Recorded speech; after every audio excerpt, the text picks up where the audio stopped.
je travaille, je bouge, hop, je viens, hop, je décale, fin, hop, bam, bam.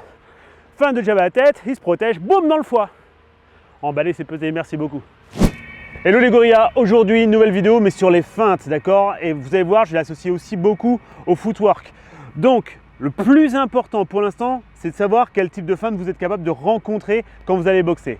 Let's go pour la première. Pour le premier type de feinte, c'est le type de feinte le plus connu, c'est la feinte de frappe. C'est-à-dire quoi? C'est-à-dire que je vais me retrouver ici, d'accord? Et le fait d'être dans cette position, d'un seul coup je vais faire ça, et donc le fait de faire semblant de lancer un jab, semblant de lancer un cross ou ce que vous voulez, ça va créer une réaction chez mon adversaire.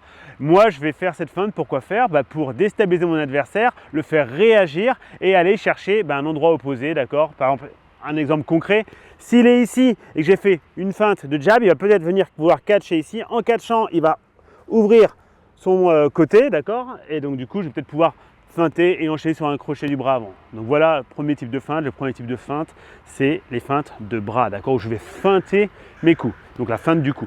Je fais de profil, je vais être ici. Oh, ça, Quand vous faites une feinte de coups comme cela, vous n'avez pas besoin de faire un mouvement entier, d'accord? Parce que clairement, si vous faites le mouvement entier, autant mettre le coup. C'est toujours la même histoire. Des fois, je vois des gens, ils font des feintes, ils viennent ici. J'ai envie de te dire, mec, si tu fais une feinte aussi grande, autant mettre ton coup. Parce que le problème de la feinte, c'est qu'il y a quand même un petit moment où tu es exposé. Alors plus tu vas devoir faire un trajet énorme pour ta feinte, plus tu es exposé, okay? Plus tu as du temps où tu risques de te faire contrer.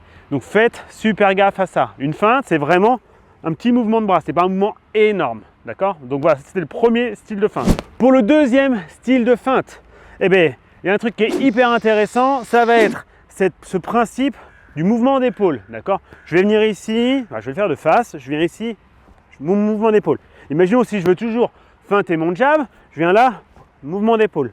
Je peux descendre ma main, un peu comme si j'étais en filichelle, ok, hop, je vais faire ce mouvement d'épaule. Ça paraît tout con, mais ce mouvement d'épaule, les trois quarts des gens quand ils frappent, l'envoient et le font. C'est-à-dire que s'ils sont ici, ils vont faire ça avant de frapper. Et quand je dis les trois quarts, franchement, je crois que je suis très gentil. Donc vous devez vraiment, du coup, tirer un petit peu le côté positif des erreurs que vous pouvez faire des fois quand vous faites des coups. Vous savez, quand vous avez tendance à tirer comme ceci, ça c'est plutôt une erreur. Il faut essayer plutôt de générer la puissance par le déplacement, par le footwork comme vous connaissez, aussi par les rotations des hanches et des épaules. Mais si vous faites cette erreur, ou même si vous ne la faites pas, vous pouvez faire croire à votre adversaire que vous la faites. Et du coup, ça va pouvoir créer chez lui vraiment cette peur, le whoop, purée. Et en fonction, je vais pouvoir encore, comme pour la première feinte, exploiter cette faille. Pour la troisième feinte, c'est une feinte un petit peu différente parce que ce n'est pas forcément une feinte qui va faire déclencher une parade, mais c'est plutôt une feinte qui va venir faire déclencher une gestuelle spécifique à mon adversaire. Je m'explique un peu mieux. Par exemple, quand je suis face à mon adversaire, si je boxe de loin, je vais venir ici, donc je peux faire la feinte de cou, je peux faire la feinte d'épaule, ok, ça c'est très bien, mais si je commence à me rapprocher de lui, je peux commencer à venir ici et hop, à me descendre. Et bien ça, paradoxalement, ça peut devenir une feinte. Pourquoi? Tout simplement parce que quand je descends comme ceci sur mes appuis, je vais mettre entre guillemets dans la tête de mon adversaire le fait que je vais venir chercher au corps, d'accord? Ou que je vais vouloir venir passer sous ses frappes pour raccourcir la distance et pouvoir mettre des coups mi-distance, que ce soit crochet, uppercut, peu importe, que ce soit du bras avant ou du bras arrière. Donc le fait de venir ici et de descendre, ça va naturellement lui le faire. Soit, alors s'il n'est pas très bon, il va voir descendre ses bras. Vous avez compris qu'ici ça va devenir un vrai problème. Ou alors, s'il a un peu de niveau, il va venir se regrouper un petit peu plus pour être un peu plus, comment dire, tight, plus pacté, quoi. Là, bam, ici. Pacté, c'est pas très français, mais bon, bref. Ici, boum. Et bien du coup, moi, en faisant ça, je vais pouvoir en profiter pour faire plusieurs choses. Soit je vais pouvoir me rapprocher de lui, je me rapproche de lui, donc je me protège. Hop, je viens ici. Et donc, en fonction, s'il croit ça, il va peut-être vouloir reculer un peu son buste. Enfin, reculer un peu son bassin, avancer légèrement son buste. Moi, je vais pouvoir monter à la tête, c'est-à-dire que je viens ici, hop, bam, je vais pouvoir rentrer, ok. Même chose, hein. Si il descend légèrement la tête parce qu'il envoie un peu le ventre vers l'arrière, je peux très bien aussi remonter en uppercut, mais ça, il va peut-être plus s'y attendre.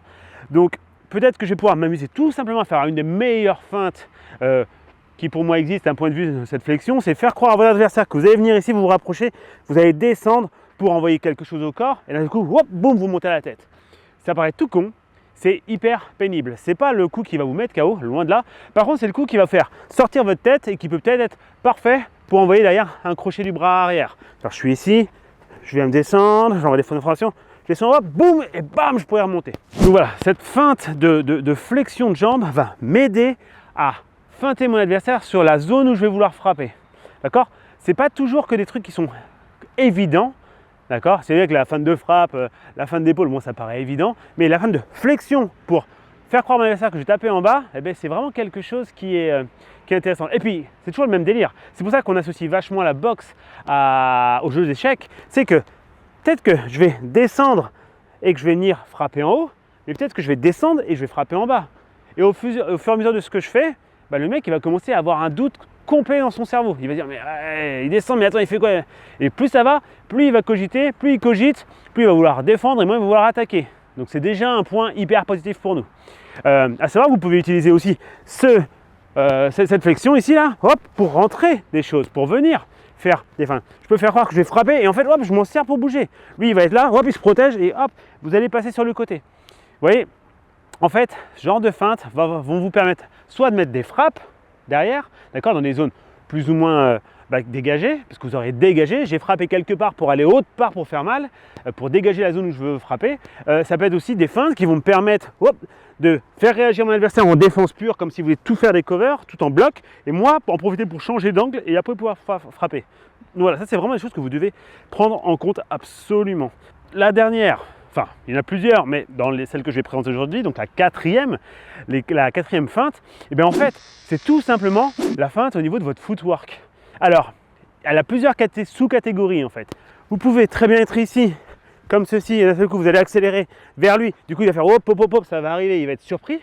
Ok, ça c'est une des premières feintes, c'est juste une feinte de footwork avec un tempo différent. Je suis très chill, d'un seul coup, oh, je vais avancer, du coup il va faire ça. Et en fonction, ou alors il va juste reculer, et en fonction, je vais peut-être pouvoir, soit je l'ai isolé dans les cordes, et du coup, hop, il s'en est pas rendu compte, il va galérer, soit en accélérant, il va faire, oh purée, il a peur, il se bloque, il envoie la tête vers l'arrière parce qu'il pense que je vais frapper, il se met comme ceci, je vais pouvoir aller en bas, ou l'inverse, bref, il y a plein de possibilités. Ou alors, il va, pour défendre, que tu aies un angle comme ceci, et moi du coup, c'est ce que je voulais pour qu'il s'oriente sur mon crochet du bras avant pour le mettre au foie. Bref, vous avez plein de possibilités. Donc ça, c'est une première façon de faire. Moi, une feinte que j'utilise beaucoup, mais en fait, c'est tout simplement celui-là. Je viens ici, je suis là, donc je peux boxer, hein, tranquille, on boxe, machin, on imagine, je pars, hop, hop, je viens ici, je bob, bref, blablabla, tout ce truc-là, et d'un seul coup, en fait, je viens ici, et hop, cette feinte. Donc, si vous regardez bien, c'est ma feinte d'appui. Comme si je voulais lancer une frappe, d'accord? Pour l'instant, je ne déclenche pas avec mon poing, ok? Je suis ici, je suis proche de lui, là, hop, ça va lui faire... Et vu que j'ai un footwork de qualité, grâce à la vidéo qu'on a vue la dernière fois, le fait de faire ça, moi, je reviens où je suis, et en fonction, comprenez bien que s'il a pas reçu de frappe, il va faire peut-être ça, et qu'il va vouloir regarder un moment. Et en fait, c'est ça son erreur, c'est qu'il va faire ça, et peut-être qu'au lieu de faire un footwork pour se barrer, il va juste vouloir regarder, et à ce moment-là, moi, donc je serai revenu, et je peux repartir pour envoyer une frappe puissante, ok? Ou alors une frappe moins puissante, telle qu'un jab, sans que ce soit un push jab, juste un jab normal, et qui va plutôt l'embêter et désorganiser, où je vais pouvoir frapper derrière. Donc voilà, vous devez toujours penser, quand vous faites des feintes, à pouvoir faire différents styles de feintes. Si vous n'avez qu'une seule feinte, forcément, le mec va comprendre, va la lire. Vous avez des feintes hyper fun, hein, les boxeurs super old school, je vais essayer de vous en trouver, vous en mettre, qui venaient ici, il venait là, hop, hop, bam, il frappait. Des fois il venait là, hop, hop, bam, il frappait. Il y en a plein. Il y a plein de genres il y avait plein de trucs de feintes comme ça. Moi j'adore, je viens ici, qui est un peu dangereux parce que je m'ouvre, mais j'essaie de le faire au moment, je viens ici, boum. Le fait de faire, surtout avec ses gants, hein, là c'est sponsorisé par la D2, je vous raconte pas, mais quand je fais ça, le mec il va faire ça, il va croire que c'est un coup, peut-être un overhand, ou on s'en fout. Je fais là, hop, juste ça, boum, bam, je vais pouvoir frapper. Hop, et puis après, si je suis vraiment, je rentre dans un peu le psychopathe de la feinte, feinte de ça là, qui va lui faire, hop, donner son attention, hop, feinte d'ici, et je vais pouvoir remonter. En fait, vous pouvez faire des feintes de feinte. Alors je sais, là, ça fait un peu le mec, ouais les gars, donc vous pouvez faire des feintes de feinte. Non mais c'est vrai, clairement, vous pouvez. Plus vous allez créer l'insécurité, plus il va être déstabilisé, plus ça va être simple pour vous de faire des choses. Une autre feinte, le petit bonus, il y a la feinte de tempo de frappe. Je ne suis pas tout le temps obligé d'être là, bam, à la même distance, à la même vitesse, bam, ici, bam, non. Des fois, je peux juste être là, boum. Il s'attend à quelque chose de rapide, grâce à mes appuis et mon langage corporel, je suis ici, d'un coup, boum. Je vais dire, oh, c'est complètement à contre-temps et je vous assure, ça marche. Le dernier, enfin du moins, la feinte, celle que j'appelais la feinte. Ils ont créé la Ferrari, bah là c'est la feinte. L'idée en fait, c'est de mixer un peu tout ça. C'est-à-dire que, pourquoi pas commencer à venir ici, commencer à descendre pour envoyer un petit peu cette incertitude à mon adversaire.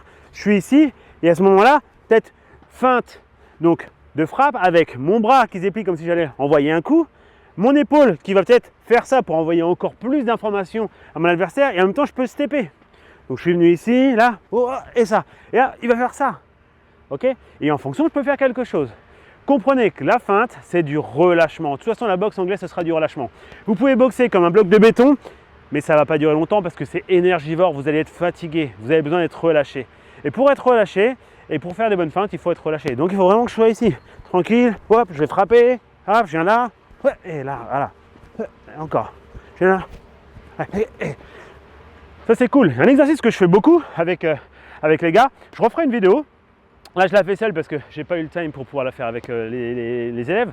Mais ce que je peux faire, je peux vous montrer, c'est surtout en fait ce principe de, par exemple si je me rapproche de mon adversaire et que je veux commencer à être à distance de jab, bah, mon but c'est de créer cette incertitude avec mon jab. Donc quand je crée une incertitude avec mon jab, je suis ici, je viens là, je me rapproche, je peux faire ce genre de frappe, là, mettre des petits dans le vide, et feinter.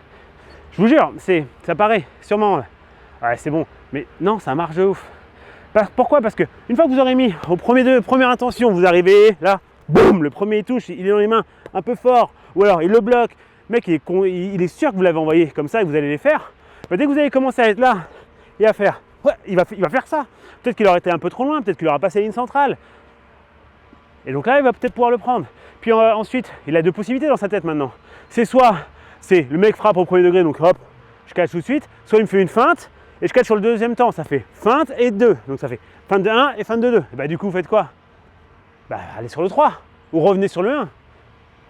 Ouais, ça fait des maths, genre. Mais oui, si la base c'est je fais ça, je l'ai touché. Si après je fais hop, bam, je le touche. Bah, qu'est-ce qui m'empêche de soit refaire, venir ici et boum, retaper en première intention, ou alors feinter pour que ça descende et bam, un crochet. Ok, donc ça c'est super important. Vraiment, pensez stratégie. La boxe, c'est un sport stratégique, tactique. Ok, ça demande énormément de technique, ça c'est sûr, de cœur, etc. Mais vous devez avoir des stratégies, des tactiques mises en place. Et plus vous les travaillez en entraînement, plus vous travaillez, même dans votre shadow, plus vous serez performant. Je vous fais une trentaine de secondes de shadow, vraiment tout mignon, tout gentil, sachant qu'il fait genre 2 degrés, mais je suis ici, voilà. Et là, regardez, je vais venir là, il y a mon adversaire, je vais le feinter, tranquille, hop là, il réagit, hop, je bouge, et je frappe, bam bam, et je frappe, encore, oui, et je bouge, hop, je bouge, bam bam bam, et encore. Juste le fait d'être ici, de feinter le jab, je feinte le jab à la tête, hop, je viens au corps, je feinte le corps, je vais à la tête, je feinte, boum, je rentre. Des milliers de possibilités, Je viens ici, avec la vidéo qu'on a vue ce mardi là, dans les 3 minutes box du jeudi, enfin du mardi, parce que jeudi c'est aujourd'hui. Je suis ici, hop, je travaille, je bouge, hop, je viens, hop, je décale, feinte, hop, bam, bam. Fin de jab à la tête, il se protège, boum, dans le foie. Emballer, c'est pesé, merci beaucoup. Bref, vous avez plein de possibilités. Tournez autour de ces 4 styles de feinte, déjà. Et quand vous les avez tous correctement, associez-les, faites la feinte. Voilà. N'oubliez pas que l'important, c'est de travailler. Vous pouvez faire de la boxe depuis 15 piges. Si vous entraînez qu'une fois par semaine et que c'est tout, bah clairement votre niveau il va pas être ouf. Si en plus il y a les vacances scolaires, non. Vous devez travailler. Sachez que vous pouvez travailler seul. Évidemment, pas que seul, parce que si c'est que seul, ça va pas être possible parce que c'est pas de la boxe ça se fait à 2. Ok? Mais par contre, vous devez pouvoir travailler seul aussi. C'est pour ça qu'on fait ces vidéos. Hein. Ok? Comme toujours, je vous remercie déjà d'être là, d'être resté jusqu'à la fin. N'oubliez pas de vous abonner, les 3 ninjas là. Wop, wop, wop, wop. Voilà. Bonne bonne soirée. Merci pour votre attention. Et à mardi pour les 3 minutes box du mardi. Bye bye, tchou.